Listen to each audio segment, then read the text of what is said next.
Կասեք ինչ իրավիճակ է Դիլիջան, հրդեհ ինչքանով է հաջողվել մարել, ինչ հայրվել։ Գիտեք, որ մի քանի օր է ինչ Տավուշի մարզում, Գեղարքունիքի մարզում հրդեհները մոլեգնում են, Ճամբարակի հատվածում էր մի քանի օր առաջ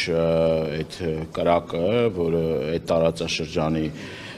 շատ մեծ ուրեմն ցանքսատարածություններ եւ շատ մեծ ծավալի անտառներ այրվում էին, այնուհետև կրակը տեղափոխվել է ուրեմն Տավուշի մարզ,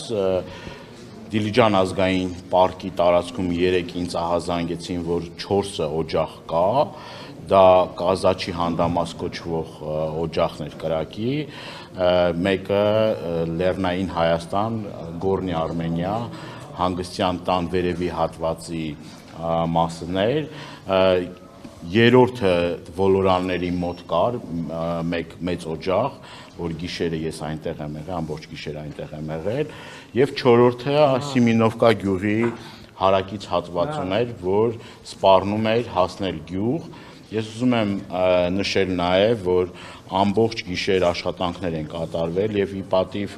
փրկարարների եւ կամավորների անձնվեր աշխատանքի, ես դա ուզում եմ հատուկ շեշտել, որ օրեր շարունակ մարդիկ ուղղակի առանց քուն ու դադար պայքարել են կրակի դեմ եւ որոշակի արդյունքներ առավոտվա դրությամբ կար, այն տեղերը որտեղ որ ես եղել եմ, այդտեղ հաջողվել է կրակը մարել, բայց ամբողջությամբ իրավիճակի հետ կապված կարող եմ հետեւյալը ասել, որ առավոտյան ուղղաթիռները ինձ տեղեկացրեցին, փրկարարծառայության պետը ես այնտեղ էի, ինձ տեղեկացրեցին, որ ուղղաթիռներ են ներգրավել, խնդրել են պաշտպանության նախարարությունից ուղղաթիռներ տրամադրեն եւ առավոտվանից արդեն ուղղաթիռներ են ներգրավել, նաեւ ես որ այնտեղ էի, բազմաթիվ կամավորականներ նորից էլի մասնակցում էին հրդեհաշիջման աշխատանքներին, այսինքն աշխատանքները շարունակվում են։ Գիշերը ինչ որ մի պահի թվում էր, որ արդեն իսկ հնարավոր չի կառավարել, որովհետև արդեն մոտենում էր արդեն ներքևի հատվածներին, արդեն կրակը շատ մեծ ուժգնությամբ, բայց կրկնում եմ, պայքարը այս պահի դրությամբ իր պտուղները տվել է, սպասենք շարունակություն։ Իսկ չափերի մասով ինչ որ խոսակցություններ կային եւ նաեւ պատճառների մասին կար։ Տեսեք, տարբեր վարկածներ, տեսեք, այն օջախները, որ կան, դրանք իրար հետ այդքան էլ կապված չեն, օրինակ նույն Կազաչի հանդամաս տարածքի այրվելը եւ այն հատվածում, որ ես էի Վոլորանների մոտին, բավական իրարից հեռու են, ասենք այդ օջախները, որ կան, տարբեր օջախներ են եղել։ Անմեղության կանխավարկածը չխախտելով եւ չեմ ուզում հիմա գնահատականներ տան, որովհետեւ շատ նախնական կլինի եւ կարող է եւ այդքան էլ օբյեկտիվ չլինի, բայց ես ունեմ հիմնավոր կասկածներ իմ մեջ, հաշվի առնելով այդ իրավիճակը, ես այս ամեն ինչը տես պատահական բռնկված կրակ չեմ կարող համարել։ Այս վերջացնեմ խոսքս, այն որ այդ հրդեհները տարբեր տեղեր են, տարբեր հատվածներում են, ինձ հիմնավոր կասկած տալիս է, որ որոշակի առումով մարդկային ներգործություն է եղել, անզգուշություն է, դիտավորություն է, թե ինչ է, դի պարզի քննությունը, բայց այն, որ իմ խորին համոզում, դա իմ գնահատականն է, դա պատահական չի եղել, դա իմ կարծիքն է։ Իսկ Դիլիջանի համայնքապետին նկատի։ Մի պահ ես այնտեղ տեսել եմ քաղաքապետին, կադրերում երևում է, որ այն հատվածին գնացել էր հրդեհաշիջ։ Ես էլ եմ այդ տեսանյութը տեսել, ցավում եմ դրա համար։ Դանիելյան, իսկ նման բնակավայրերի Դիկա բնակավայրեր կրակը հասնելու, որտեղ ասում գիշերային ժամերին է նորից այդ մարած կրակը, որտեղ քամին եւ այլն։ Տեսեք, քամին նպաստում է դրան, չոր խոտերը նպաստում են դրան, խամատապալ ծառերը, որոնք չորացած են, նպաստում են դրան։ Մենք ինչ ենք ասում, մենք ասում ենք իշխանությունները հետեւյալն ենք ասում, այդ խամատապալ ծառերը, որ կա, չոր ծառերը, որ կա, դա պետք է տրամադրեն գյուղացիներին 8 խորանարդ մետր թափուկ վառելիքի շրջանակներում, որ պետությունը պոզիտիվ իր պարտականությունն է եւ նաեւ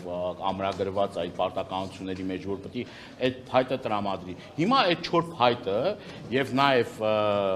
բանը ուրեմն խոտը որ չորացած է նպաստում է նրան որ կրակը եւ քամին որ կրակը ավելի մեծ տարածքներ ընդգրկի էլի։ Այստեղ բազմաթիվ խնդիրներ կան, ես չեմ ուզում նախնական գնահատականներ տալ, բայց բազմաթիվ հարցեր կա որ պետք է խորը ուսումնասիրության ենթարկվեն եւ պարզեն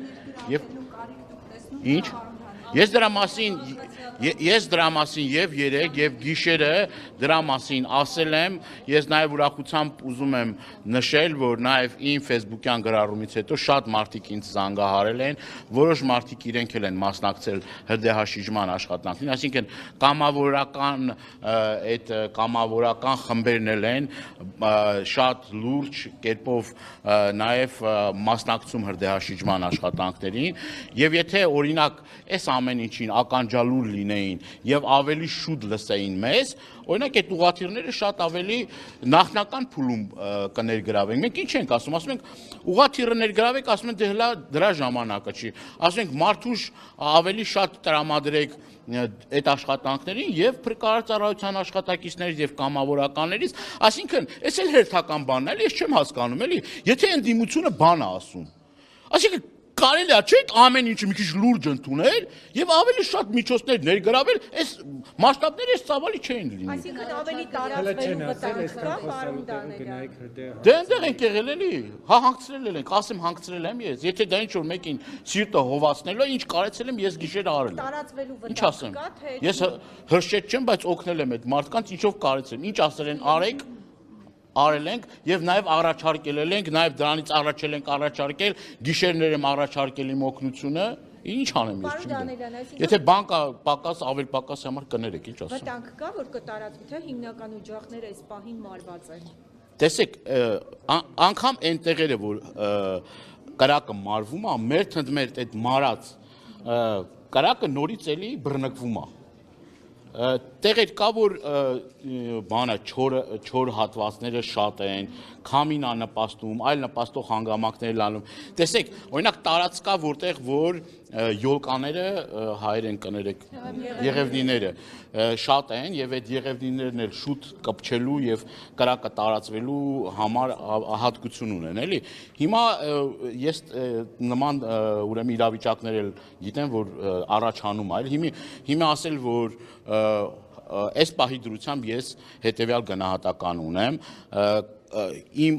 աչքի տեսածն եմ ասում բավականին շատ տեխնիկա Հայաստանի Հանրապետության տարբեր մարզերից փրկարարծառայության աշխատողներ գիշերը համալրում էին եւ գալիս էին անդադ գալիս էին առավոտվա դրությամբ էլ ես երբ որ այցելեցի տեսա դա որ էլի գալիս են ուժեր այս ուժերը կարծում եմ դա իմ գնահատականն է միգուցե այդ գործի գիտակները այդ գործի մասնագետները ավելի լավ են հասկանում բայց իմ կարծիքը նա է որ շատ ավելի ճիշտ կլներ որ այդ ամեն ինչը արվեր նախնական փուլում եւ այս ծավալները չընդգրկեր ամեն դեպքում էկոլոգիային, ֆլորային, բնությանը մեծ վնաս է հասցվել։ Դա կրկնում եմ, Դիլիջան ազգային պարկի տարածքն է։ Ազգային պարկի տարածքն է։ Թե հիմա ով է շահագրգռված եղել, ինչ է եղել, ես կրկնում եմ, չեմ ուզում նախնական գնահատականներ տամ, բայց վարկածներ կան, որ իրավապահ համակարգը պետք է այդ վարկածների հետևից գնա եւ ստուգի եւ մեղավորները պետք է խիստ պատասխանատվության արժանանան։ Եվ մի բան էլ ավելացնեմ, հազար ներողություն։ Եվ շատ կարեւոր է, որ այդ պատասխանատվությունը դրսևորեն նույն պետական աշխատողները, եթե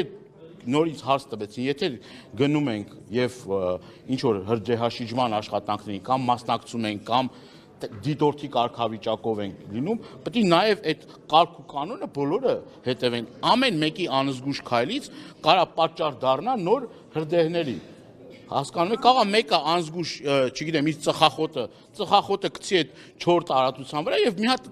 հերիքա մի հատ ծխախոտը գցվի եւ այդ կրակը կբռնկվի։ 21-ից է Գեղարքունիք սկսել, որ դուք ասում եք առաջարկել են ուղղաթիռներ բերեք եւ այլն, ավելի ուշ են 21-ից սկսված 21-ին իրեն դեռ չէին այդ ուղղաթիռներով փորձում Դե ասում են դրա կարիքը չկա, ինչ որ մարդուժ են կենտրոնացրել, կամավորականներ կան, իրավիճակը հսկողության տակ է, նման արտահայտություններ ենք լսել, բայց կրկնում եմ, սա այն հարցն է, որ եթե դու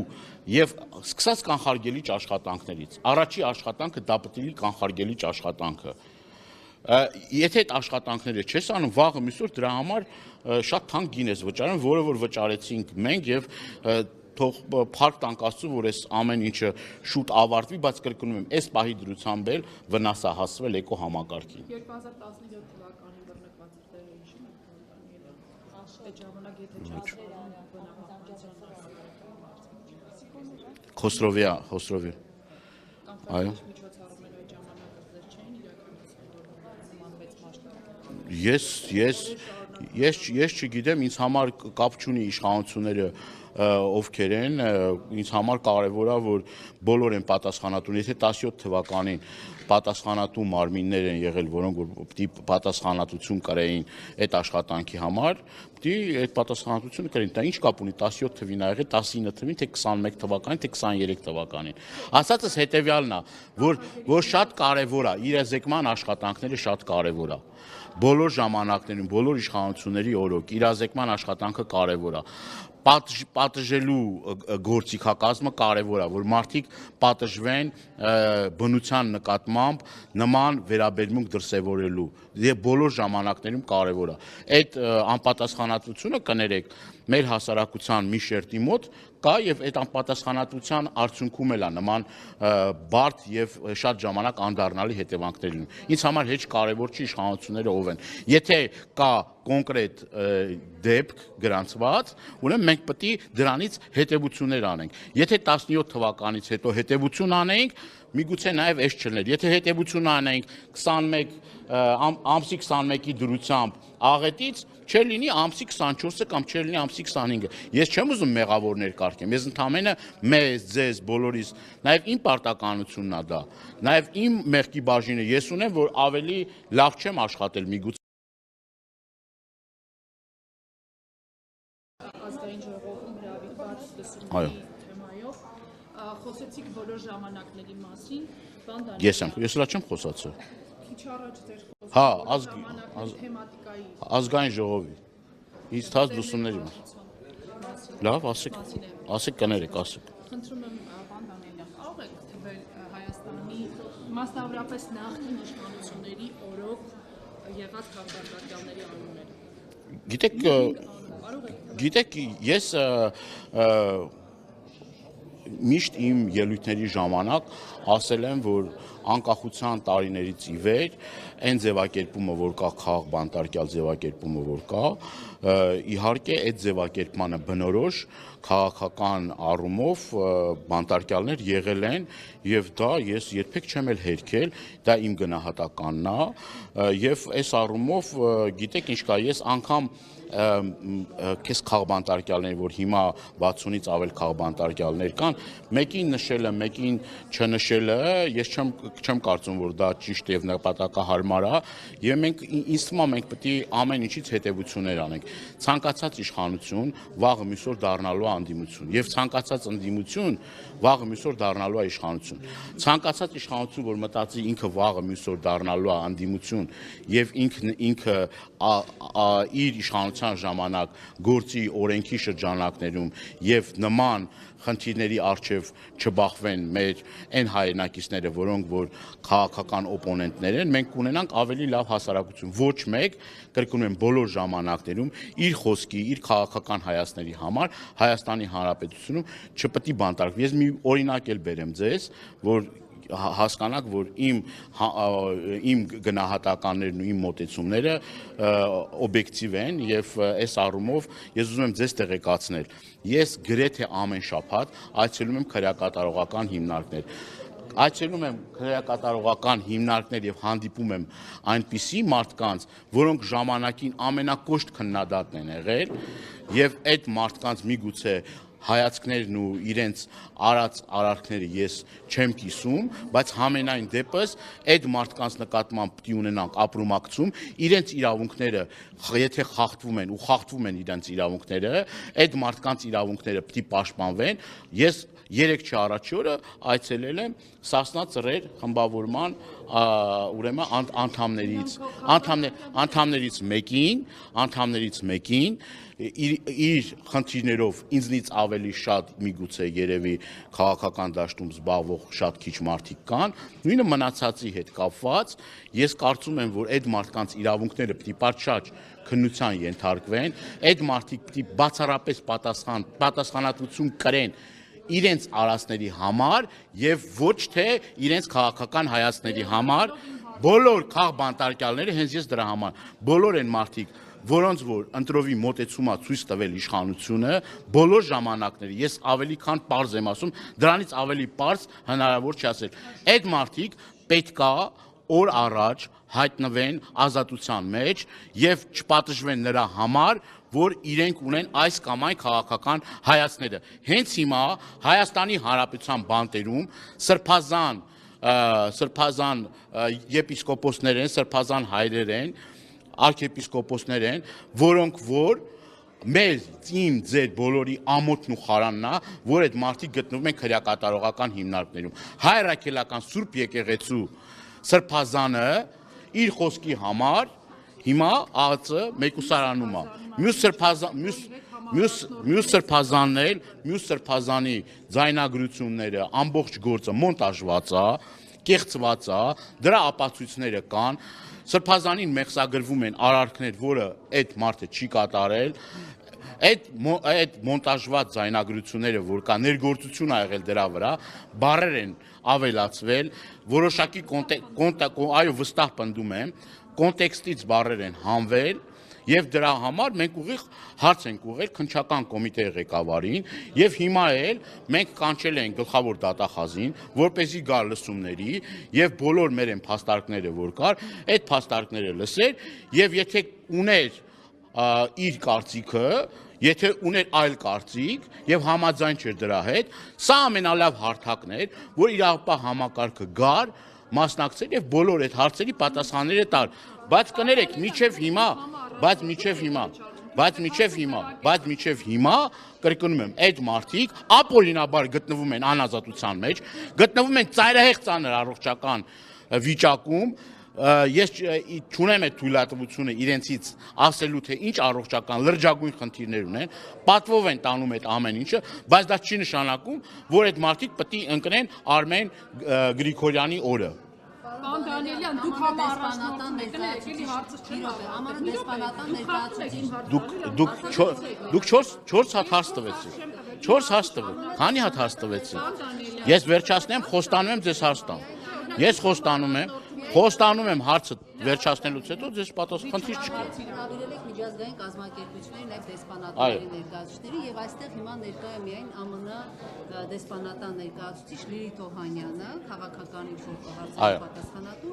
Ինչով եք բացատրում, օրինակ, այսպես ժողովրդավարության մասին անընդհատ խոսող եվրոպական եւ հանրության երկրների ներկայացուցիչները բացակայում են այս լսումներին եւ չեն ուզում լսել։ Ինչպես է օրինակ ԱՄՆ դեսպանատանից գալիս են եվրոպական երկրները կարծես թե չեն ուզում։ Տեսեք, նախ ուզում եմ ես մեզ բոլորից պետք է այդ պատասխանը տան, թե ինչի համար իրենք չեն եկել, այսինքն ինչ նախնդիրը, որ մարդիկ չեն ներկայացել, որն է պատճառը։ Ես այդ պատճառները ցավոք սրտի այս լսումների հետ կապված չունեմ, բայց մենք պնդելու ենք, որ իրենք ասեն պատճառը ինչն է, որ իրենք ներկա չեն։ Ներկա գտնվողներին շնորհակալություն ենք հայտնել։ Ուզում եմ նաև ձեզ տեղեկացնել, ես չգիտեմ, այսօր Կանադայի դեսպանատնից մարդ չկա, բայց բոլոր դատական գործերին, նիստերին ներկա ա լինում, Կանադայի հյուպատոսը ներկա ա լինում, եւ ես ողջունում եմ դա, Բագրատ Սրբազանի դատական նիստերին ներկա ա լինում։ Ես կարող եմ ենթադրել, որ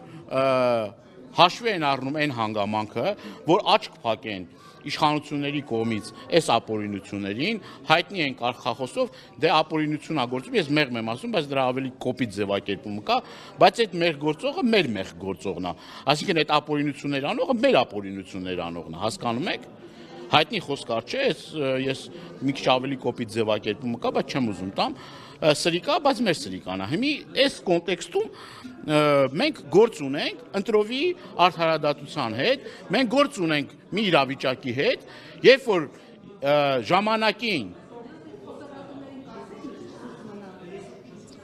որ ժամանակին օտարերկրյա դիպկորպուսի ներկայացուցիչները ամենաչնչին խախտման պարագայում այցելում են քրեակատարողական հիմնարկներ, նվազագույնը այցելում են քրեակատարողական հիմնարկներ, մասնակցում են դատական նիստերին, տալիս են քաղաքական գնահատականներ, այս առումով ցավոք սրտի, այս պահի դրությամբ քիչ են այն մարդիկ, որոնք որ գնահատական են, որովհետև կաշկանդված են, որովհետև տարբեր ացիաներում իրենք հետևյալն են ասում. այս ընդդիմությունը, որ կա, պաշտպանում է Ռուսաստանի շահերը։ Այսինքն, այս իշխանությունները գնում են եվրոպական հարթակներ, այդ մարդկանց հետ խոսում, ասում են, այս մարդիկ Ռուսիա ագենտներ են, հասկանում եք, անպատասխանատու, անբարտավան մոտեցում են դրսևորում եւ բոլորին արատավորում, ով իրենց կարծիքի հետ համաձայն չի, իրանց ագենտ են կարգում։ Եվ այդ առումով էլ նաև մենք ունենք նախադեպ, երբ որ չեմ ուզում դիվանագետի անունը տամ, երբ որ դիվանագետը ընդդիմության հետ հանդիպման ժամանակ ասել էր, որ այս մարդիկ եկել են հստակ sense բաներ են ասել։ Այսինքն խայտարակություն է, դու գնաս օտարերկրյա դիվանագետին, ասես, որ քու քաղաքական օպոնենտը Ռուսաստանի ինչ-որ ինչ շրջանակների հետ աֆիլիացիա ունի։ Այս է իրանց գործելավոճը։ Բայց մենք էլ ուզում եմ ձեզ հիշեցնեմ, որ ԱԱԾ նամակներ ենք ուղարկել եւ պահանջել ենք նույն մեր գործընկերի Գեղամը, ուրեմն Մանուկյան, նույն Բագրատ Սրբազան պայքարի ժամանակ ուղարկել ենք, ասել ենք, եթե կա նման բան, ուրեմն քրեական գործ բացեք եւ իրենք փոխադարձ նամակ ուղարկել են, որ նման բան գոյություն չունի։ ԱԱՑ-ն այդ բան ուղարկել, հասկանում եք։ Այսինքն գործ ունենք զրպարտիչ, կեղծիքի մի թագավորության հետ, որ ամեն ինչ անում է, որպեսզի օտարերկրյա դիվանագետների մոտ մեզ ներկայացնի որպես 5-րդ չարժություն։ Պարոն Դանիելյան, եթե հարց չկա, դրեք հարցը։ Սիրով։ Պարոն Դանիելյան, համառաջնորդում եք Սրբազան պայքարը, Կաղուշը հանուն հայրենի, այդպես է ոչ։ Ձեր վերաբերյալ քրեական գործ ինչու՞ չկա։ Ես մի քանի օր առաջ եմ ասել, հիմա էլ կրկնեմ, ես հարցաքննվել եմ, ուզում եմ ձեզ ուրախացնել, որ ես հարցաքննվել եմ, բայց ուզում եմ նաև ձեզ տխրեցնել, որ մինչև հիմա ես ազատության մեջ եմ, բայց կարող եմ եւս մի անգամ ձեզ ուրախացնել, որովհետև ես համոզված չեմ, որ շատ երկար ժամանակ կլնեմ ազատության մեջ, կարծում եմ ինչ որ մի պահի կլնեմ ձեզ կուրախացնեմ եւ կլնեմ քրեակատարողական հիմնարկում։ Պարոն Դանիելյան, ես խնդրում եմ ձեր հարցի մեջ հեգնանք բացառել, որովհետեւ հարցադրումը նպատակ ուներ մեկ բան բարձելու։ Եթե ձեր ավարտում չկա քրեական հանցակազմ, ենթադրվում է, որ ձեր նկատմամբ չի կարող իրականացվել քրեական հետապնդում։ Եթե Հայաստանում մարդու արտահայտության համար, մեկ նախադասության համար, որ մենք մեր ձևով կմասնակցենք եկեղեցու պաշտպանությանը, այդ մարդը ամիսներ շարունակ, այդ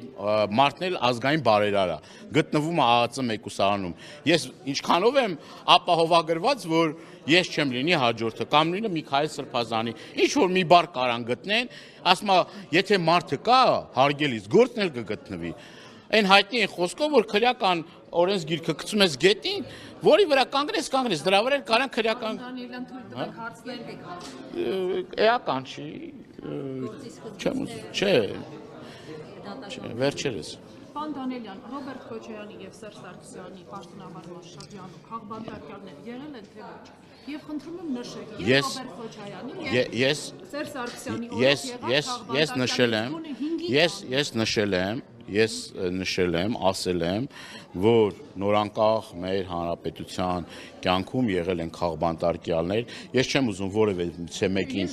ես չեմ ուզում որևիցե մեկին առանձնացնել, որովհետև առանձնացնելով մեկին, ուրեմն բաց կթողնենք մյուսին, որը կարող է իմ կողմից ճիշտ չի լինի, ես գնահատականները տվել եմ, ավելին ասելու չունեմ, շնորհակալություն։